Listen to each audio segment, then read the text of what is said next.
इस साल फरवरी 2022 में काली अंधेरी रात में महंगी लैंड रोवर ने एक डीएसपी की गाड़ी को टक्कर मार दी। इस घटना के कुछ दिनों बाद ही एक शख्स को कार में टक्कर मारने के जुर्म में गिरफ्तार कर लिया गया, जिसने अखबारों के पहले पेज पर खबर बना दी। इस शख्स का नाम है विजय शेखर शर्मा और ये कोई और नहीं बल्कि पेटीएम के फाउंडर और मालिक है।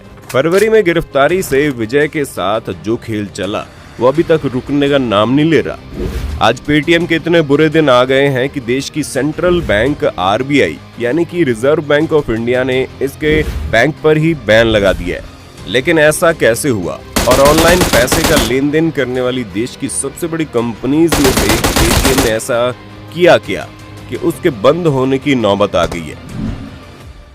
आज पेटीएम की इस हालत को देखकर हमें सबसे पहले ये जरूर देखना चाहिए कैसे एक वक्त में इंग्लिश की वजह से एग्जाम में फेल होने वाले अलीगढ़ के गांव से आए विजय शेखर शर्मा ने देश में एक अलग ही डिजिटल पेमेंट की क्रांति ला दी थी। जिंदगी जीने का नया तरीका शुरू करो, पेटीएम करो। असल में ये कहानी इसलिए भी रोचक है क्योंकि पेटीएम से पहले विजय ने 197 नाम की एक कंपनी खोल रखी थी, जिससे उन्हें बहुत ज्यादा फायदा नहीं हो रहा था। लेकिन एक रोज जब वो ऑटो वाले को पैसे दे रहे थे तो उनके पास छुट्टे नहीं होने की वजह से उन्हें बहुत दिक्कत का सामना करना पड़ा।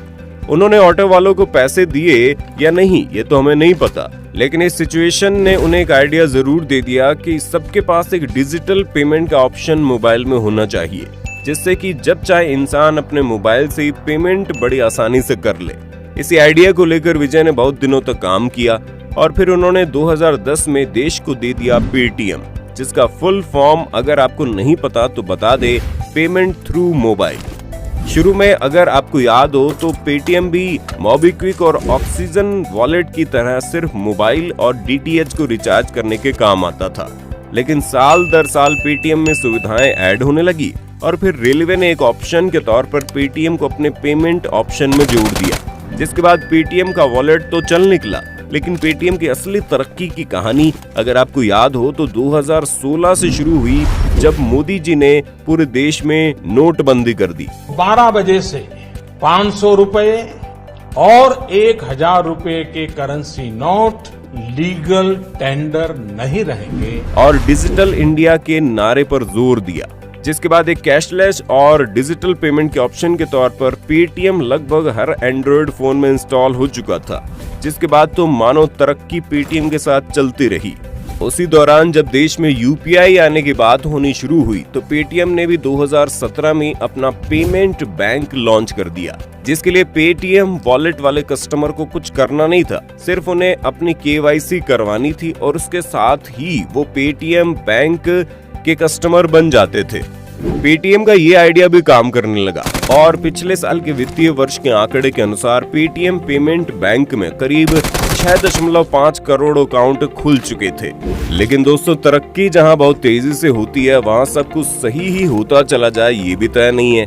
इसलिए आरबीआई ने पेटीएम के पेमेंट बैंक पर अब कोई भी एक्स्ट्रा कस्टमर ऐड करने से रोक लगा दी है। अब यहाँ आप पूछ सकते हैं कि ऐसा क्यों, तो इसका जवाब है वही केवाईसी। जी हाँ दोस्तों, केवाईसी यानी नो योर कस्टमर। दरअसल ये एक तरीका होता है जिसमें हर बैंक अपने ग्राहक की डिटेल को लेकर उसे चेक करता है और ग्राहक की सारी डिटेल सही है या नहीं। लेकिन बहुत जल्दी अपना कस्टमर बढ़ाने के कारण पेटीएम ने जिस तरह से नए ग्राहकों की केवाईसी करवाई है उस पर भी आरबीआई खुश नहीं था। इसलिए आरबीआई ने अपने अधिकार क्षेत्र के तहत कानूनों के साथ साथ बैंकिंग अधिनियम 1949 के आर्टिकल 35A के तहत पेटीएम पेमेंट्स बैंक लिमिटेड को नए ग्राहकों के बैंक खाते खोलने पर तत्काल प्रभाव से रोक लगाने का आदेश दे दिया है। रिजर्व बैंक का पेटीएम पेमेंट बैंक को ये निर्देश है कि वो अपने आईटी सिस्टम को अच्छी से ऑडिट करने के लिए एक आईटी ऑडिट टीम तय करे।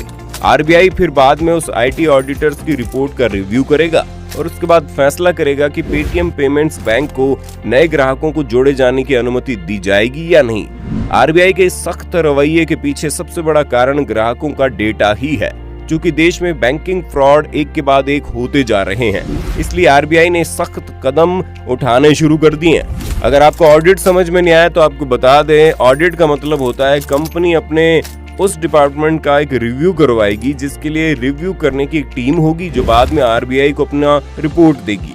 अपने पेमेंट बैंक लोन के अलावा भी पेटीएम को एक बड़ा झटका तब लगा जब पेटीएम के शेयर मार्केट में रजिस्टर हुए और जिन लोगों ने इन पर पैसे लगाए उनके पैसे डूब गए, क्योंकि 2000 रुपए के करीब का शेयर आरबीआई के फैसले से पहले ही 700 रुपए की गिरावट पर आ गया था। जिसके बाद रिजर्व बैंक के इस फैसले से तय है कि पेटीएम को शेयर मार्केट में भी बड़ा झटका लगेगा, जिससे कंपनी को बहुत बड़ा फाइनेंशियल लॉस होना तय है। खैर, आरबीआई ने ये बैन सिर्फ पेटीएम पर नहीं लगाया, बल्कि उसने मास्टरकार्ड और एचडीएफसी बैंकों पर भी बैन लगा दिया है। मास्टरकार्ड पर यह बैन पिछले साल 22 जुलाई को लगाया गया था, जिसमें आरबीआई ने ये आदेश दिया था कि मास्टरकार्ड अब नए ग्राहक को नहीं बना पाएगा, क्योंकि लोकल स्टोरेज में भी जो कस्टमर का डेटा था उस पर आरबीआई एक रिव्यू मांग रहा था, जिसे मास्टरकार्ड समय से नहीं दे पाया था। यही वजह है कि पिछले साल से बैंकों के द्वारा दिए जाने वाले क्रेडिट और डेबिट कार्ड में मास्टरकार्ड को निकाल दिया गया। यही कहानी एचडीएफसी की भी हुई, जिसमें आरबीआई ने उसे नए क्रेडिट कार्ड ग्राहकों को शामिल करने से मना कर दिया।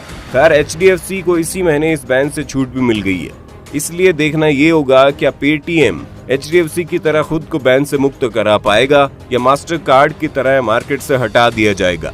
आपको इस पर क्या लगता है? आप अपनी राय कमेंट में बता सकते हैं। साथ ही अगर वीडियो पसंद आया हो तो इस वीडियो को लाइक और शेयर करें। साथ ही ऐसे ही मजेदार वीडियोस देखते रहने के लिए हमारे चैनल को सब्सक्राइब कर लें और बेल आइकन दबाना ना भूलें, ताकि हमारे वीडियो की नोटिफिकेशन सबसे पहले आप तक पहुंच सके।